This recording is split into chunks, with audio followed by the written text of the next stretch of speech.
Welcome to Telugu Maithri for fun time. సరదాగా కాసేపు నవ్వుకుందాం.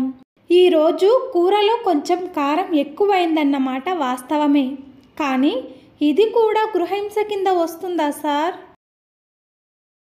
గండు చీమ కుట్టిందని పోస్ట్ పెట్టింది ఈవిడేనా? ఓదార్చడం అయిపోతే మనం హాస్పిటల్కి వెళ్దాం.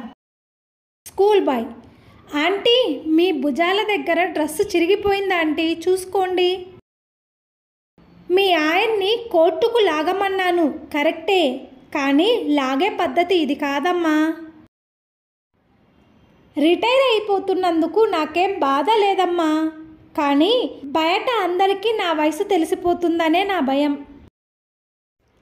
బాత్రూంలో జారిపడి మంచిదే అయ్యింది.